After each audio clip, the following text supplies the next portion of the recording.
आज की क्लास में जो है हम डिस्कस करेंगे यहाँ पे पदार्थ विज्ञान जो सब्जेक्ट है उसके कुछ इम्पोर्टेंट पॉइंट्स जो कि आपके कॉम्पिटिटिव पॉइंट ऑफ व्यू से इम्पोर्टेंट रहने वाले हैं। तो चलिए स्टार्ट करते हैं। सबसे पहले जो है हम यहाँ पे जो टॉपिक लेंगे वो हम लेंगे यहाँ पे कि जो अलग अलग जो दर्शन बताए गए हैं उनके जो प्रवर्तक आचार्य थे वो हमारे पास क्या थे। तो दर्शनों में जो है हम अलग अलग जो दर्शन है वो हम लेते हैं, जिसमें जो सबसे पहले जो हमारा दर्शन आता है वो है हमारा न्याय दर्शन। न्याय दर्शन के जो प्रवर्तक आचार्य थे वो थे हमारे गौतम। तो सबसे पहला जो दर्शन है दैट इज हमारे पास क्या है, दैट इज अवर न्याय दर्शन। न्याय दर्शन के प्रवर्तक आचार्य याद रखेंगे क्या थे, गौतम थे। गौतम थे न्याय दर्शन के प्रवर्तक आचार्य। ये क्वेश्चन इंपॉर्टेंट है। नेक्स्ट आता है हमारा, एक आता है हमारा वैशेषिक दर्शन। वैशेषिक दर्शन, वैशेषिक दर्शन के जो प्रवर्तक आचार्य थे वो कौन थे, ये थे हमारे कणाद जी। कणाद हमारे वैशेषिक दर्शन के प्रवर्तक थे। तो इसको याद रखेंगे कि कण कण में क्या है, विशेष है। कण कण में विशेष है, याद रखने के लिए तो कणाद है इसके। फिर हमारे पास एक दर्शन आता है जिसका नाम है सांख्य दर्शन। सांख्य दर्शन, तो सांख्य दर्शन के जो प्रवर्तक आचार्य थे ये कौन थे। सांख्य दर्शन के जो प्रवर्तक आचार्य थे हमारे पास वो कौन थे, वो थे हमारे कपिल। कपिल जी सांख्य के थे, ठीक है। फिर योग दर्शन सबको पता है, पतंजलि। ये क्वेश्चन भी इंपॉर्टेंट है, ठीक है, सबको पता है पतंजलि। सांख्य वाला कपिल, वैशेषिक में क्या बताया आपको, कणाद। न्याय दर्शन के केस में गौतम। देन नेक्स्ट आता है हमारा मीमांसा दर्शन। मीमांसा दर्शन के जो प्रवर्तक आचार्य थे वो कौन थे, ये थे हमारे जैमिनी। जैमिनी।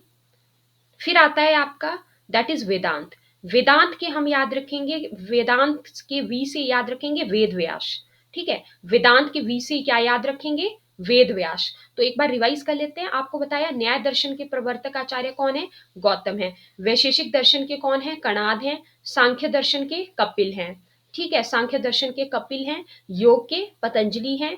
देन मीमांसा के जैमिनी हैं। वेदांत के वेद व्यास हैं, वेदांत के वेद व्यास हैं। तो ये सारे के सारे हमारे पास आ जाते हैं अलग अलग जो आपके प्रवर्तक आचार्य रहते हैं, ठीक है। इसके बाद जो है हम यहाँ पे नेक्स्ट जो अच्छे से यहाँ पे टॉपिक कवर करेंगे वो हम कवर करेंगे कि कुछ दर्शनों पे कुछ जो है दर्शन पर मुख्य ग्रंथ हैं, ठीक है। तो उन ग्रंथों को जो है वो किसने लिखा है, तो ये आपके पास इंपॉर्टेंट है, ठीक है। तो हेडिंग जो है हमारे पास क्या है, दैट इज दर्शन पर प्रमुख ग्रंथ। तो आपसे ना एमसीक्यूज में इस तरह के जो क्वेश्चन है वो पूछे जाते हैं। जैसे इसमें जो इंपॉर्टेंट है वो है हमारा हठ योग प्रदीपिका। ये क्वेश्चन बहुत बार एग्जाम में रिपीट हुआ है, हठ योग प्रदीपिका। तो हठ योग प्रदीपिका किसने लिखी है, ये लिखी है रिटन बाय गोरखनाथ, ठीक है। गोरखनाथ इसके राइटर हैं हठ योग प्रदीपिका के। फिर आता है हमारे पास दैट इज सर्व दर्शन संग्रह। सर्व दर्शन संग्रह, सर्व दर्शन संग्रह के राइटर कौन है, इसके राइटर हैं माधवाचार्य। माधवाचार्य जी इसके राइटर हैं। सर्व दर्शन संग्रह के राइटर कौन है, माधवाचार्य हैं, ठीक है। तो सर्व दर्शन संग्रह मेरा हो गया माधवाचार्य। हठ योग प्रदीपिका मेरा हो गया गोरखनाथ, ठीक है, गोरखनाथ हो गया। नेक्स्ट आपके पास आता है दैट इज द षड दर्शन, षड दर्शन समुच्चय। षड दर्शन समुच्चय, षड दर्शन समुच्चय की अगर मैं बात करूं तो इसको आप याद रखेंगे कि जो श्री हरि हैं उन्होंने क्या किया, उन्होंने षड दर्शन जो है वो लिखे, ठीक है। श्री हरि, श्री हरि के क्या हुए, दर्शन हुए। इस तरह से भी कुछ याद रख सकते हैं। तो षड दर्शन समुच्चय किसने लिखा है, श्री हरिभद्र सूरी ने। श्री हरिभद्र सूरी, क्लियर, ये भी आपका क्लियर हो गया। नेक्स्ट आता है हमारा सांख्य कारिका। सांख्य कारिका, सांख्य कारिका क्या है, श्री ईश्वर कृष्ण इसके राइटर हैं। श्री ईश्वर कृष्ण जी, ठीक है। तो एक बार फिर से इसको रिवाइज कर लेते हैं अच्छे से। देखिए सबसे पहला आपको बताया हठयोग प्रदीपिका। हठयोग प्रदीपिका किसने लिखा है, याद रखेंगे गोरखनाथ ने, गोरखनाथ ने। सर्व दर्शन संग्रह किसने लिखा, माधवाचार्य, माधवाचार्य ने क्या, सर्व दर्शन संग्रह।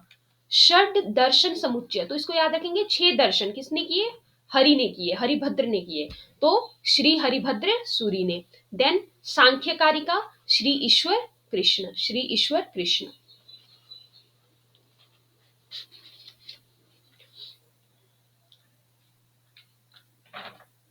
तो अभी तक जो हमने यहाँ पे पढ़ा, ये जो आपको मैंने लिस्ट यहाँ पे बताई पहली, ये बताए आपको क्या, ये बताए आपको आस्तिक दर्शन। ठीक है, आस्तिक दर्शन जो थे टोटल वो आपके जो है वो कितने थे, वो थे हमारे 6। ठीक है, आस्तिक दर्शन कितने थे, 6 थे इन नंबर। कौन कौन से, न्याय दर्शन, वैशेषिक दर्शन, सांख्य दर्शन, योग दर्शन, मीमांसा दर्शन, वेदांत दर्शन, ये सारे। जो नास्तिक दर्शन थे, नास्तिक दर्शन में क्या क्या कौन कौन से दर्शन आते हैं, तो इसमें 3 दर्शन आते हैं, तो एक लिस्ट बना देते हैं नास्तिक दर्शन की भी। तो नास्तिक दर्शन के अंडर जो है वो क्या क्या आ जाता है हमारा, तो इसके अंडर आता है हमारा चारवाक दर्शन, चारवाक दर्शन, देन जैन दर्शन, देन बौद्ध दर्शन। ठीक है, तो चारवाक दर्शन, जैन दर्शन, बौद्ध दर्शन, ये सारे के सारे क्या है हमारे, ये हैं हमारे नास्तिक दर्शन। ठीक है, अब बात करते हैं इन दर्शनों के प्रवर्तक आचार्य की, प्रवर्तक आचार्य। तो देखिए यहां से भी क्वेश्चन आ जाता है। तो चारवाक दर्शन के जो प्रवर्तक आचार्य थे, ये आप चारवाक से याद रखेंगे, ये कौन थे, ये थे हमारे चारवाक जी। ठीक है, देन जैन दर्शन के जो प्रवर्तक आचार्य थे वो थे महावीर, महावीर वर्धमान, महावीर वर्धमान। ठीक है, तो इसको याद रखेंगे कि जो हमारे जैन जी थे वो क्या थे, वो थे महावीर। ठीक है, जैन जी क्या थे, महावीर थे। तो इसको हम इस तरह से याद रख सकते हैं, दैट इज महावीर वर्धमान, महावीर वर्धमान, ये जैन दर्शन के प्रवर्तक आचार्य थे। देन बौद्ध दर्शन के जो प्रवर्तक आचार्य थे वो कौन थे, ये थे हमारे गौतम बुद्ध। बौद्ध दर्शन के जो प्रवर्तक आचार्य, ये भी हमें इसी से याद रहेगा, दैट इज ये कौन थे, ये थे हमारे गौतम बुद्ध। देन इसके बाद जो है हम यहाँ पे पढ़ेंगे जैसे वन बाय वन जो इंपॉर्टेंट क्वेश्चंस यहाँ से पूछे जाते हैं। जैसे आस्तिक दर्शन के बारे में लास्ट टाइम PYQ में क्वेश्चन आया था कि इसके इनके पर्याय क्या क्या होते हैं। तो आस्तिक दर्शन में जब हम देखते हैं तो आस्तिक दर्शन में जो सबसे पहला हमारा आता है वो हम पढ़ेंगे न्याय दर्शन के बारे में। तो यहाँ पे एक इंपॉर्टेंट क्वेश्चन है इनके पर्यायों के बारे में। तो न्याय दर्शन का ही पर्याय है हमारे पास आन्वीक्षिकी। तो क्वेश्चन यहाँ से आया था कि आन्वीक्षिकी किसका पर्याय है, तो आन्वीक्षिकी किसका पर्याय है, ये है हमारा न्याय दर्शन का पर्याय। देन न्याय दर्शन के ही अदर पर्याय क्या है, ये है आपका तर्क विद्या, तर्क विद्या, वाद विद्या, तर्क विद्या, वाद विद्या और प्रमाण विचार दर्शन, प्रमाण विचार दर्शन।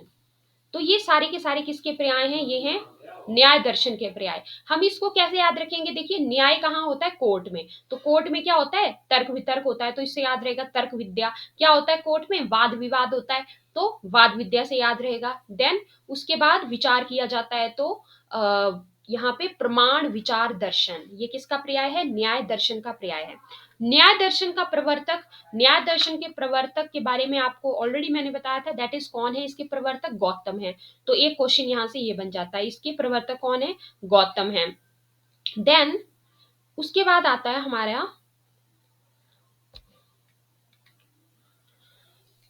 इसमें जो प्रमाण बताए गए हैं वो 4 प्रकार के प्रमाण बताए गए हैं। 4 प्रकार के प्रमाण जो है न्याय दर्शन में बताए गए हैं।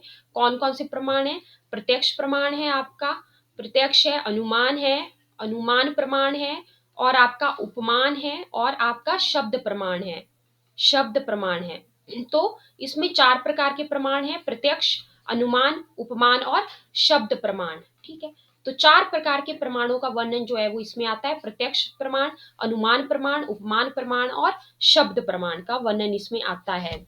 देन अगर मैं इंद्रिय स्वरूप की बात करूं, इंद्रिय स्वरूप की बात करूं, तो जो मेरा न्याय दर्शन है, न्याय दर्शन में इंद्रियों को जो है वो भौतिक माना गया है, इंद्रियों को भौतिक माना है, इंद्रियों को भौतिक माना है, किसमें, न्याय दर्शन में। ठीक है, आत्मा का जो स्वरूप है इसमें, आत्मा का स्वरूप जो है वो इसमें अचेतन बताया गया है, आत्मा का स्वरूप इसमें अचेतन बताया गया है, अचेतन बताया गया है।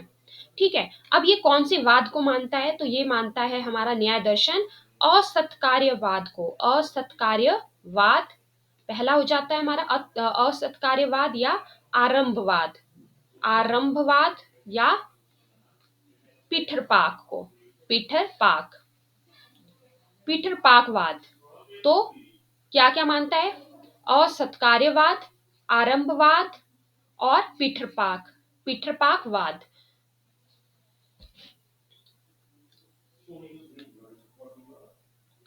अब इस दर्शन का जो मुख्य सिद्धांत है, ये आपके पास यहां से एक इंपॉर्टेंट क्वेश्चन बनता है।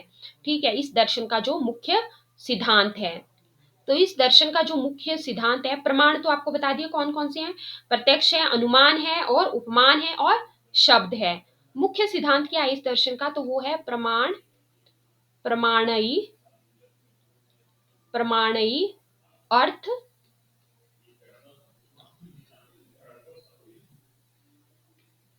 परीक्षणम न्यायः।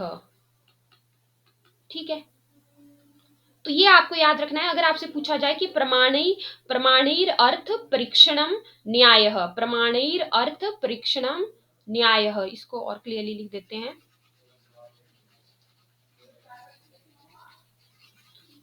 अगर आपसे पूछा जाए कि प्रमाणैर परीक्षणम न्यायः कौन से दर्शन का सिद्धांत है, तो आप क्या बोलेंगे? न्याय दर्शन का सिद्धांत है। प्रमाणैर अर्थ परीक्षणम न्यायः, ये कौन से दर्शन का सिद्धांत है? मुख्य सिद्धांत, ये आपके न्याय दर्शन का मुख्य सिद्धांत है, न्याय दर्शन का ये मुख्य सिद्धांत है। ठीक है, क्वेश्चन ये पूछा जाता है कि न्याय दर्शन में, न्याय दर्शन के अकॉर्डिंग जो पदार्थों की जो संख्या है वो कितनी बताई गई है। ठीक है, तो न्याय दर्शन के अकॉर्डिंग जो है वो 16 प्रकार के पदार्थ जो है वो बताए गए हैं। ठीक है, जबकि नव न्याय के अकॉर्डिंग, नव न्याय के अकॉर्डिंग 7 पदार्थ, सप्त पदार्थ बताए गए हैं। कितने बताए गए हैं? सप्त पदार्थ। तो न्याय दर्शन में 16 तत्वों और पदार्थ का वर्णन है। ठीक है, 16 पदार्थों का वर्णन इसमें किया गया है। जबकि जब हम नव न्याय के अकॉर्डिंग सप्त पदार्थ बोलते हैं, नव न्याय के अकॉर्डिंग हम क्या बोलते हैं? सप्त पदार्थ बोलते हैं।